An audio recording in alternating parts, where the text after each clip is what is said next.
Hello नाज़रीन, मैं एक दफ़ा फिर आपको अपने channel mind and body Birmingham से वेलकम करता हूं। जैसा कि आप जानते हैं, अगर आप मुझे फॉलो कर रहे हैं तो हमने कुछ दिनों से जो मोस्ट कॉमन 30 बीमारियां हैं उनके इलाज के बारे में एक सीरीज़ शुरू की हुई है, जिसमें हमने ऑलरेडी बात कर ली है कि अगर आपको इस तरह की कोई बीमारी हो तो कौन सी हर्बल सप्लीमेंट्स यानी जड़ी बूटियाँ आपको लेनी चाहिए, कौन सी खुराक आपको खानी चाहिए, कौन से विटामिन लेने चाहिए, और इसके साथ साथ अगर आप बैरूनी तौर पर अपना इलाज करना चाहते हैं तो कौन से मसाज ऑयल्स या एसेंशियल ऑयल्स आप इस्तेमाल कर सकते हैं।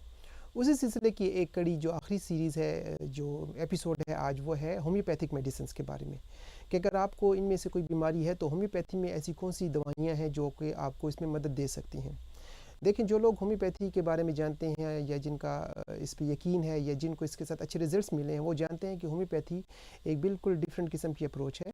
इसमें हम किसी बीमारी के नाम पर दवाई नहीं देते, बल्कि हम देखते हैं कि एक मरीज़ जब हमारे पास आता है तो उसकी हिस्ट्री क्या है, उस बीमारी के होने के पीछे वजह क्या है। साथ ही साथ हम ये भी देखते हैं कि अगर एक बीमारी है तो उसको सिम्टम्स क्या हो रहे हैं। मिसाल के तौर पर अगर एक बंदा है जिसको हेडेक है तो हेडेक्स की मुख्तलिफ सूरतें हो सकती हैं। कुछ लोगों को हेडेक जो है वो गर्मी में हो सकता है, कुछ को गर्म जगह पे होगा, कुछ को ठंडी जगह पे होगा, कुछ को खाली पेट पे हेडेक होगा, कुछ लोगों को स्ट्रेस लेने के बाद होगा, कुछ लोगों का हेडेक जो है ना ब्लड प्रेशर के बाद बढ़ेगा। तो है हेडेक एक यानी सर दर्द की बीमारी है, लेकिन उसके पीछे कॉजेज़ अलग हैं, उसके पीछे जो प्रेजेंटिंग सिम्टम्स हैं पेशेंट्स के अलग अलग हैं। तो उसी की बेस पर हम होम्योपैथिक मेडिसिन चूज़ करते हैं। और अगर आप प्रॉपर तरीके से इसकी असेसमेंट किसी क्वालिफाइड डॉक्टर से या होम्योपैथिक प्रैक्टिशनर से करवाएं तो जो दवाई आपको मिलती है उसके आपको बहुत ज़्यादा अच्छे रिजल्ट मिलते हैं।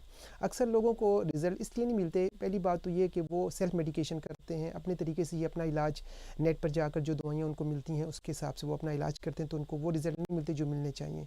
दूसरा, फिर कुछ डॉक्टर्स भी ऐसे होते हैं जो रेडीमेड दवाइयाँ देते हैं या बगैर डिस्कशन किए या प्रॉपर असेसमेंट के वो दवाइयाँ देते हैं। कुछ दवाइयाँ ऐसे करते हैं कि वो मिक्स कर देते हैं, तो पता नहीं चलता कि इस दवाई ने फ़ायदा दिया या नहीं दिया। तो आपको एक वक्त में सिंगल मेडिसिन लेकर ही ट्राई करनी चाहिए, देखना चाहिए कि उसके कितने अच्छे रिजल्ट्स मिलते हैं। दूसरा ये होता है कि दवाई देने का तरीका डिफरेंट होता है। कुछ डॉक्टर जो हैं वो कतरों की सूरत में देते हैं, जो कि कोई इतना अच्छा तरीका नहीं होता। मैं हमेशा अपने मरीज़ों को कहता हूँ कि आप कतरे लेकर आएँ बाज़ार से और उन कतरों की आप गोलियाँ बनाकर इस्तेमाल करें। अगर आप गोलियाँ बनाकर इस्तेमाल करेंगे, उसके ऊपर अपना लेबल लगाएंगे, तो आपको पता होगा कि आप कौन सी दवाई ले रहे हैं। और ये नॉर्मल मीठी गोलियाँ होती हैं, दिन में 2 से 3 टाइम आप ले सकते हैं किसी भी बीमारी में और आपको बहुत अच्छे रिजल्ट्स मिलेंगे। दूसरा यही है कि सेल्फ मेडिकेशन अगर आप करेंगे तो उसके नुकसानात भी हो सकते हैं, क्योंकि इवन हर्बल सप्लीमेंट्स भी बाज़ औक़ात आपको नुकसान दे सकती हैं। तो बेहतर है कि आप डॉक्टर से ज़रूर मशवरा करें, और होम्योपैथिक मेडिसिन लेने से पहले भी अगर आप किसी से असेसमेंट करके डिटेल डिस्कस करके दवाई लेंगे तो बहुत अच्छे रिजल्ट्स आपको मिलेंगे। लेकिन यहाँ पर मैं आपके साथ एक बेसिक गाइडलाइन के तौर पर कुछ टॉप 3 मेडिसिन हर बीमारी के हवाले से शेयर करूँगा, ख़ासकर उन लोगों के लिए जो होम्योपैथी को पसंद करते हैं या कुछ ना कुछ उनको बेसिक इन्फॉर्मेशन है और वो सिर्फ अपने तरीके से अपने आप को हेल्प करना चाहते हैं, अपने घर वालों की मदद करना चाहते हैं। तो उनके लिए एक बेसिक गाइडलाइन है यहाँ पर। लेकिन डेफिनेटली आप क्रॉस चेक भी करें इसको, मैट्रिया मेडिका जो हमारी किताब है उसमें आप चेक करें, और सिम्टम्स को देखते हुए अगर आप इसका इस्तेमाल करेंगे तो आप देखेंगे कि बहुत अच्छे रिजल्ट्स मिलते हैं। तो चलिए हम देखते हैं कि हमारी टॉप 30 बीमारियों में कौन कौन सी ऐसी होम्योपैथिक मेडिसिन हैं जो ज़्यादा बेहतर आपको रिजल्ट दे सकती हैं। तो जिन लोगों को हेडेक का या सर दर्द का मसला है, उनको ब्राइनिया, जेल्सीमियम और गुलानाइन जो मेडिसिन हैं ये काफ़ी हेल्प देती हैं। जो लोग हमेशा थके रहते हैं, एनर्जी लेवल उनका लो रहता है, उनको एसिड फास्ट, आर्निका और रूटा मेडिसिन हेल्प कर सकती हैं। अगर आपको आयरन की कमी है, खून की कमी है, एनीमिया का मसला है तो फेरामेटालिकम, चाइना और नेट्रम्योर मेडिसिन आपके लिए ग्रेट चॉइस हैं। अगर आप अपना वज़न कम करना चाहते हैं, ओबेसिटी का मसला है, तो बाकी दवाइयों के साथ साथ एक्सरसाइज के साथ साथ फूड इंटेक को, कैलोरीज इंटेक को कंट्रोल करने के साथ साथ अगर आप कैलकेरिया कार्बोनिकम, लाइकोपोडियम और ग्रेफाइटिस का इस्तेमाल करेंगे तो आपके रिजल्ट्स और ज़्यादा बेहतर हो जाएंगे। अगर आप बहुत ज़्यादा कमज़ोर हैं, अगर आप अपना वज़न बढ़ाना चाहते हैं, अगर आप बहुत ज़्यादा दुबले पतले हैं, तो आपको फिर आयोडियम, नेट्रम्योर और एब्रोटेनम मेडिसिन हेल्प करेंगी। अगर आपके सर के बालों का मसला है, गिर रहे हैं, हेयर लॉस हो रहा है, तो एसिड फास्ट, एसिड फ्लोर और सीपिया मेडिसिन बहुत ज़्यादा हेल्पफुल हैं। अगर आपके नाखून ख़राब हो रहे हैं, उसमें जो है ना डिफॉर्मेशन होना शुरू हो गई है, तो एंटियम क्रूडम, ग्रेफाइटिस और साइलिशिया मेडिसिन बहुत ज़्यादा यूज़फुल होती हैं। जिन मर्दों में इनफर्टिलिटी का मसला है, उनका स्पर्म काउंट कम है, बच्चों की पैदाइश का प्रॉब्लम आ रहा है, तो उनको लाइकोपोडियम, कैलकेरिया कार्ब और सीपिया मेडिसिन लेनी चाहिए। जो ख़वातीन मेंस्ट्रुअल साइकिल जिनके डिस्टर्बिंग या हार्मोनल इश्यूज़ हैं तो उनको पल्सटीला, सीपिया और कैलकेरिया कार्बोनिकम मेडिसिन लेनी चाहिए इनमें से। अब ये है कि ये 3 मेडिसिन मैं रिकमेंड करूँ, लेकिन आपने तीनों नहीं लेनी, आपने देनी कि इनमें से ज़्यादा सूटेबल आपके लिए कौन सी है। तो अगर आप इन तीनों मेडिसिन को अलग अलग थोड़ा सा स्टडी करेंगे तो आपको पता चल जाएगा कि आपकी पर्सनैलिटी क्या है। मसलन पल्सटीला की पर्सनैलिटी ऐसी है कि ऐसी ख़वातीन को जो है ना आउटडोर ज़्यादा अच्छा लगता है, उनकी बहुत अच्छी प्रेजेंट पर्सनैलिटी होती है, उनको प्यास बहुत कम लगती है और उनका मूड जो है ना बहुत ज़्यादा लो रहता है अक्सर, तो उनके लिए पल्सटीला है। सीपिया मेडिसिन जो मैंने बताई ये उन लोगों के लिए और ख़वातीन जिनका वज़न बहुत कम होता है, जो बहुत ज़्यादा मूडी होती हैं, नेगेटिव होती हैं, उनका वज़न ज़्यादा नहीं होता और उनके हार्मोन्स बहुत ज़्यादा डिस्टर्ब होते हैं, पीरियड्स डिस्टर्ब होते हैं, तो उनके लिए अपना सीपिया है। अच्छा, जो ख़वातीन मोटी होती हैं, उनका वज़न बहुत ज़्यादा होता है, उनको पसीने बहुत ज़्यादा आते हैं, उनकी हड्डियाँ कमज़ोर होती हैं, उनको क्रेविंग होती है मुख्तलिफ़ किस्म के चावलों की, यानी मिट्टी की, इस तरह की चीज़ों की, जो पीका कंडीशंस है तो वहाँ पर कैलकेरिया कार्ब होगी। तो हर मेडिसिन का अपना एक जो ना पर्सनालिटी टाइप होती है जिसको हम कहते हैं कॉन्स्टिट्यूशनल टाइप। तो जो डॉक्टर होते हैं वो आपको देकर फिर मेडिसिन तजवीज़ करता है, लेकिन इन तीनों में से एक मेडिसिन आपको हेल्प करेगी आपके हार्मोन्स को बैलेंस करने में। अच्छा, जिन लोगों को मसला रहता है मूड स्विंग्स का, उनके लिए इग्नीशिया, नेट्राम्योर और सीपिया मेडिसिन हेल्प करती हैं। अगर आपको बहुत ज़्यादा पीरियड्स के क्रैम्प्स होते हैं, पीरियड्स में पेन्स होते हैं, तो मैकफॉस, सिमिसिफ्यूज और कोलोफाइलम मेडिसिन बहुत ज़्यादा हेल्पफुल होती हैं। अगर आप 40-45 क्रॉस कर गई हैं, मेनोपॉज का टाइम शुरू हो गया, यानी आपके एस्ट्रोजन लेवल ड्रॉप हो गए हैं, आपके पीरियड्स आना कम होना शुरू हो गए हैं, तो उन दिनों में आपके लिए लैक्टिसिस, सीपिया और ग्रेफाइटिस, मुख्तलिफ़ किस्म की जो उन दिनों में कंडीशंस होती हैं जिसमें हार्ट स्वेटिंग होती है, सफोकेशन होती है, इरिटेबिलिटी होती है, रेस्टलेसनेस होती है, यानी मुख्तलिफ ब्लड प्रेशर का मसला हो जाता है, हड्डियाँ कमज़ोर होती हैं, तो उनमें इनमें से 1 या 2 मेडिसिन आप ले सकती हैं। अगर आपको बहुत ज़्यादा एंजाइटी, स्ट्रेस का मसला है तो थूजा, आर्सेनिक एल्बम और अर्जेंटम नाइट्रिकम मेडिसिन आप ट्राई करें। अगर आपको नींद का प्रॉब्लम है, नींद नहीं आती, सारी रात आप जागे रहते हैं, तो अवीना सटाइवा, इग्नीशिया, कालीफोस बहुत ज़्यादा हेल्पफुल है। अगर आपको क्रॉनिक कब्ज़ का मसला है, कॉन्स्टिपेशन है, तो ब्राइनिया, एल्बा, एलुमिना और ओपियम मेडिसिन बहुत ज़्यादा हेल्पफुल होती हैं। जिन लोगों को अक्सर लूज़ मोशन का मसला है या खाना खाने के बाद उनको जल्दी टॉयलेट दौड़ना पड़ता है, आपने देखो कि कुछ लोग खाना खाते हैं फ़ौरन उनको टॉयलेट जाना पड़ता है, दौड़ना पड़ता है, यानी उनको अक्सर लूज़ मोशंस रहते हैं या डायरिया का मसला रहता है, तो उनके लिए 3 मेडिसिन जिसमें एलोसेक्ट्रोटीना है, पोडोफाइलम है और मर्कसोल है, ये मेडिसिन इनमें से 1 या 2 आप ले सकते हैं। अच्छा, जिन लोगों को अक्सर हार्ट बर्न, एसिड रिफ्लक्स का मसला रहता है, जलन रहती है सीने में, तो उनके लिए आर्सेनिक एल्बम, पल्सटीला और एंटियम क्रूडम मेडिसिन हैं। जिन लोगों को नोजिया, वॉमिटिंग का मसला रहता है, दिल ख़राब रहता है, के मतली की प्रॉब्लम्स हैं, तो उनके लिए इपिकाप, आयरिस वर्सिकुलर और कोल्चिकम मेडिसिन ज़्यादा हेल्पफुल होती हैं।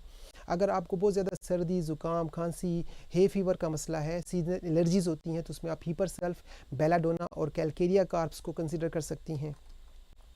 गले की बीमारी जिनको अक्सर रहती है, सोर थ्रोट, टॉन्सिलाइटिस, बार बार जिनके गले ख़राब रहते हैं, बच्चों के जो खासकर रहते हैं, तो उनमें आप बारेटा कार्ब, फाइटोलैक्का डिकेंड्रा और कैलकेरिया सेल्फ मेडिसिन इस्तेमाल कर सकते हैं। जिन लोगों की वीक इम्यूनिटी रहती है या उनको बार बार इन्फेक्शन लगे रहते हैं और बीमार वो रहते हैं, तो उनके लिए थूजा, आर्सेनिक एल्बम और डल कमारा उनकी इम्यूनिटी को बूस्ट कर सकते हैं।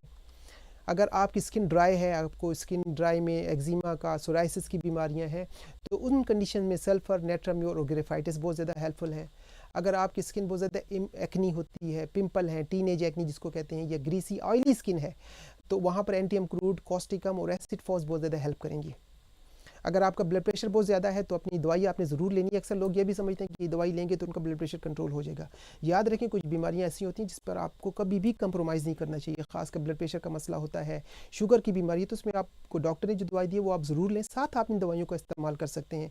तो इनके इस्तेमाल से आपको मज़ीद फ़ायदा होगा, आपकी कंडीशन में बेहतरी आएगी। और अगर आपको लॉन्ग टर्म में इनसे फ़ायदे होते हैं तो फिर अपने डॉक्टर से मशवरा करने के बाद उन दवाइयों को आहिस्ता आहिस्ता करके आप कम कर सकते हैं। लेकिन कभी भी इन दवाइयों को लेने के साथ आप अपनी दवाई को बंद ना करें, अपनी सेल्फ मेडिकेशन कभी ना करें। लेकिन ब्लड प्रेशर को कम करने के लिए जेल्सीमियम, ग्लोनाइन और रोवल्फिया मेडिसिन बहुत ज़्यादा हेल्पफुल है।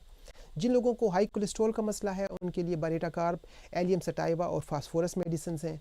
अगर आपके जिस्म में इन्फ्लेमेशन रहती है, सूजन्स रहती हैं मुख्तलिफ़ किस्म की जगहों पर, तो पानी भरा रहता है, एडीमा रहता है, तो वहाँ पर एपिस मेलिफिका, बेलाडोना और काली म्योर मेडिसिन हेल्प करती हैं। वो लोग जिनको अक्सर पानी की कमी जिनमें हो जाती है, ख़ासकर गर्मी के दिनों में, ये एक्सरसाइज वगैरह करने के बाद, तो नेट्राम्योर, पल्सटीला और ब्राइनिया मेडिसिन हेल्प कर सकती हैं। अगर आपके मसल्स में अक्सर जो ना क्रैम्प्स रहते हैं, तो वहाँ पर मैकफॉस, नक्स वोमिका और कुप्रम मेटालिकम मेडिसिन बहुत ज़्यादा हेल्पफुल हैं। अगर आपको अर्थराइटिस का मसला है, यानी हड्डियों और जोड़ों की तकलीफ़ें हैं, तो वहाँ पर कैलकेरिया फास, एस्कुलस और आरम मेटालिकम मेडिसिन आप ले सकते हैं।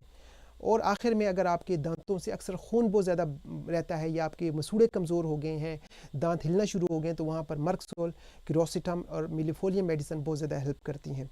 तो थैंक यू वेरी मच। अगर आपको मज़ीद कोई हेल्प चाहिए तो आप मेरी वेबसाइट पे जाके मज़ीद इन्फॉर्मेशन ले सकते हैं मुख्तलिफ बीमारियों के बारे में, और वेबसाइट है mindbodyheal.co.uk। अगर आपको मज़ीद कुछ हेल्प चाहिए तो आप मुझसे व्हाट्सएप के ज़रिए रब्ता कर सकते हैं।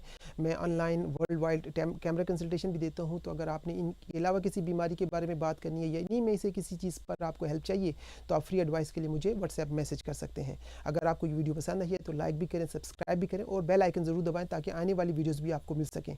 तो उम्मीद है इससे आपको कुछ बेसिक आइडिया मिल गया होगा कि होम्योपैथिक मेडिसिन कैसे लेनी चाहिए। वो लेनी चाहिए ग्रेन्यूल्स की सूरत में, दिन में 2 से 3 टाइम आप ले सकते हैं।